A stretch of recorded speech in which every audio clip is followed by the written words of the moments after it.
Coucou, une autre vidéo sur mon partenariat Cross Stitch VIP puisque j'ai avancé un petit peu la broderie et que je voulais vous montrer comment on fait et vous montrer comment on utilise. Alors ils appellent ça un coupe-fil, moi j'appelle ça un découvite.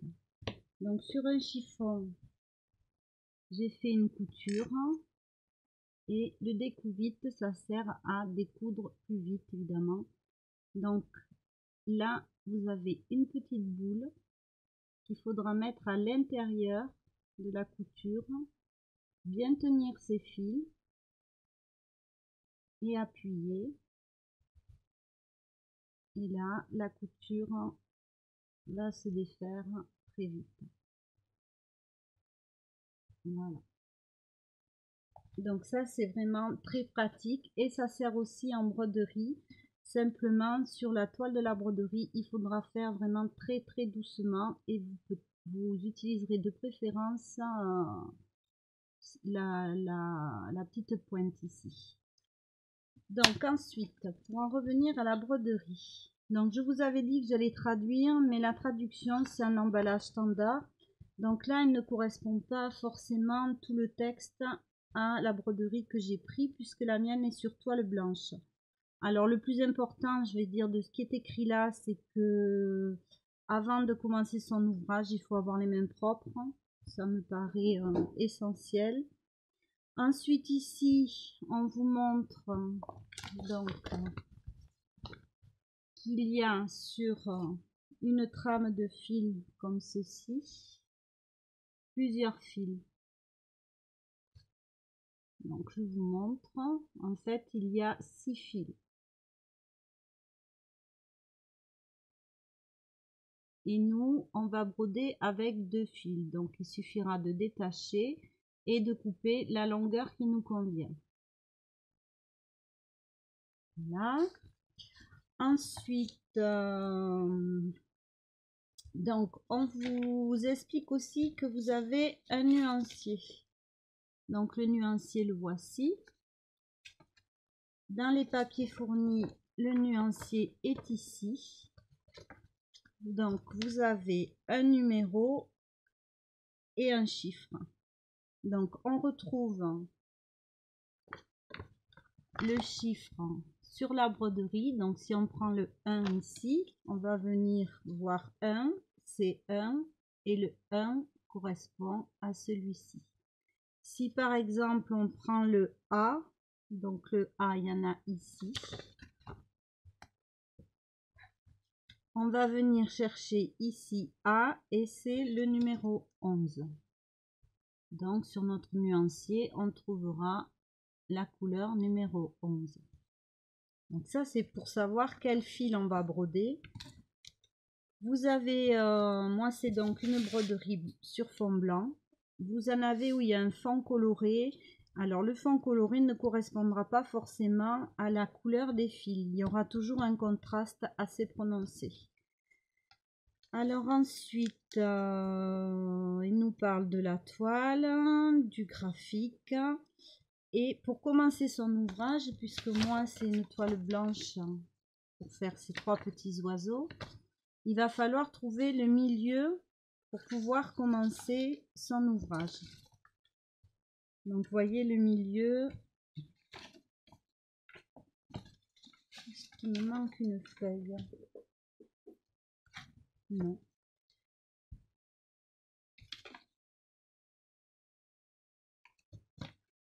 Ici. Alors attendez. En fait, pour trouver le milieu, il va falloir plier en deux son ouvrage, le replier en deux, et vous aurez ici, vous appuierez, moi là c'est déjà fait, donc, mais sinon vous pincez bien la toile, et comme ça vous donnera le milieu de l'ouvrage. Puisque là, on va commencer par le milieu de façon à ce que ce soit bien centré en haut, à droite et à gauche. Alors ensuite, je vais prendre donc les aiguilles qui s'enfilent facilement. Donc on va tester. Et effectivement, c'est nickel. Donc ça, c'est vraiment quelque chose que j'apprécie beaucoup. Donc avant d'enfiler, il faut passer, j'ai choisi de passer mon fil sur un pain de cire. Alors il m'est arrivé un petit malheur, c'est que j'ai brodé au bord d'une fenêtre et je l'ai laissé au soleil, donc il a fondu. Alors j'ai récupéré ce que j'ai pu et j'ai reformé un petit cercle. Donc ce pain de cire va nous servir à rigidifier le fil de façon à ce qu'il n'y ait pas de nœud et que ce soit plus facile à broder. Donc là, on le passe bien. Et une fois qu'on a fait ça, donc on enfile son aiguille. Vous voyez que ça se fait tout seul. Donc moi, j'apprécie beaucoup. Hein. Voilà. Je recommence. Vous voyez, ça y est. Ça, c'est top. Je connaissais pas. Donc là, moi, j'ai brodé mon petit oiseau. Alors, ce que je fais, c'est que je fais une photocopie, en fait, du modèle donc, que j'ai ici. De façon à chaque fois que j'ai fini une référence, je passe au crayon, alors sans effacer la référence du chiffre ou de la lettre, sinon vous perdez vos repères. Et au fur et à mesure, je colorie, comme ça j'arrive à me repérer, parce que quand vous posez votre ouvrage, moi je suis incapable de faire autant dans une journée, ou de le faire en une seule fois. Après, on perd un petit peu ses repères pour reprendre son ouvrage. Donc ça s'appelle une broderie à point compté, tout simplement parce que, étant donné qu'il n'y a pas de couleur et que vous êtes sur une toile blanche, alors j'ai perdu mon aiguille, non, sur une toile blanche, eh bien il va falloir compter donc à partir du milieu.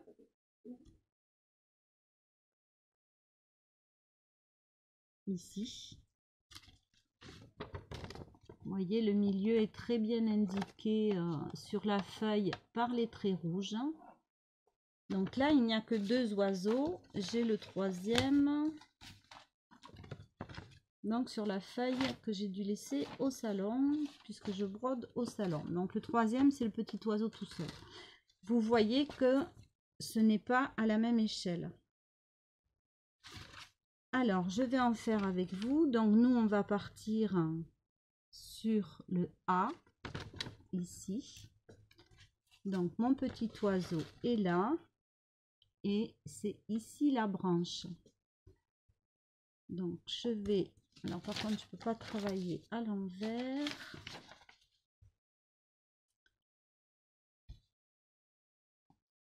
Alors j'ai pris mon repère, je plante juste l'aiguille.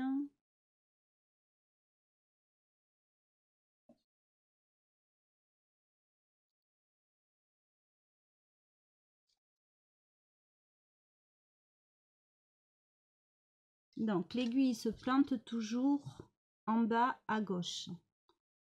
Donc là je tire. Alors moi je ne fais pas de nœud. Je tiens mon fil derrière. Vous allez piquer, alors que je dise pas de bêtises, vous êtes en bas à l'oblique sur le haut. Donc là vous aurez un demi-point. Et ensuite, vous viendrez piquer en bas, donc juste à côté du point. On tire. Donc là, mon fil ne peut plus s'échapper. Je vais pouvoir lâcher le fil derrière. Et vous venez piquer à l'oblique en haut. Donc là, même principe. Toujours dans le même sens. Donc là, je viens piquer en bas. Pas facile de faire à distance pour vous montrer. Donc j'ai piqué en bas, je viens à l'oblique en haut.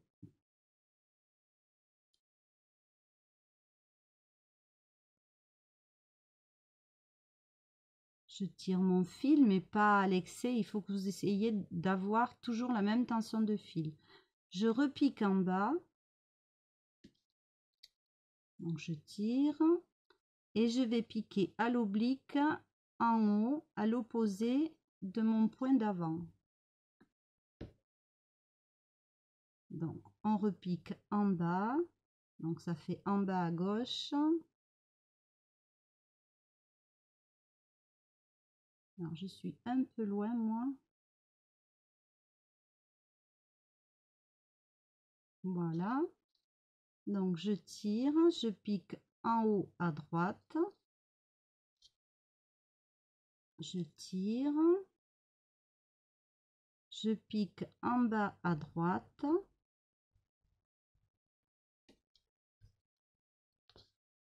Je tire et je pique en haut à gauche.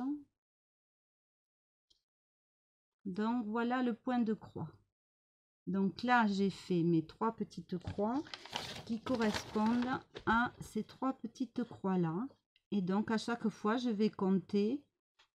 Alors là, comme j'ai déjà fait, en fait c'est du remplissage, c'est beaucoup plus facile que quand on commence, et je vais continuer comme ça. Donc vous voyez, l'oiseau se forme. Je n'ai pas fait ici, donc si on prend le dessin, c'est du blanc. Donc moi j'ai appris à broder le blanc ou les couleurs très très pâles en dernier, de façon à ce que elles se salissent pas quand on pose l'ouvrage pour aller répondre au téléphone ou pour X ou X raison. Et comme ça il sera moins encrassé. Donc les pâtes de cire que vous avez vu, ça s'enlève à l'eau.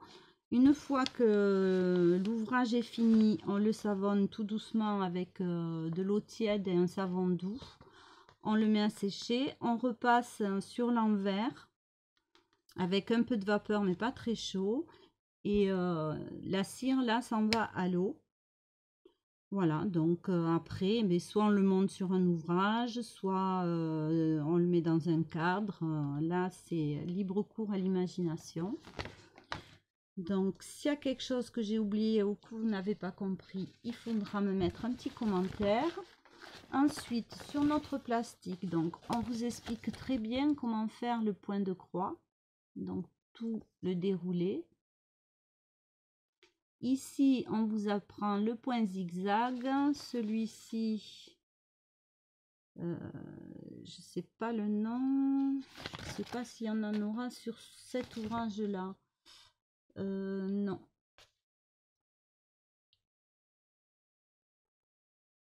Non, ces 2 points ne sont pas utilisés. Par contre, vous voyez bien ici les petites plumes, le contour du bec. Donc ça se fait en tout dernier, que vous retrouvez sur le graphique comme ça. Donc là, il faudra piquer en bas, compter 1, 2 et venir repiquer ici. Voilà, en fait, il suffit de bien compter, ça c'est sûr, de bien démarrer, et après... voilà, il n'y a rien d'hyper compliqué, si ce n'est de la patience et de la concentration. Donc voilà, je tenais à vous refaire un petit point sur l'ouvrage puisque je l'ai avancé. Donc à chaque fois, la pochette, vous pouvez tout ranger quand vous avez fini votre ouvrage ou quand vous en avez assez et que vous allez faire autre chose. Voilà, je pense que je vous ai tout dit. Dites-moi en commentaire surtout s'il y a quelque chose que vous avez mal compris ou que j'ai mal expliqué, tout simplement, ça peut arriver aussi. Donc moi je suis très contente de la qualité de la toile, du fil, des explications, de l'ensemble, des aiguilles, du découvite. Moi c'est 100% satisfaite. Si je ne l'étais pas, je précise que je l'aurais dit. Donc, vous avez une réduction de 5% sur le site avec le code BRIO5. Quoi vous dire d'autre? Vous retrouverez toutes les références en dessous avec la boutique.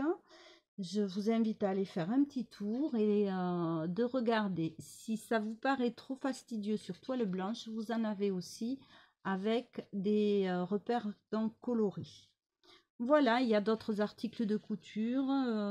Il faut aller voir le site. Il y a d'autres choses aussi très intéressantes à des prix tout à fait intéressants aussi. Je vous fais des bisous et je vous dis à très bientôt.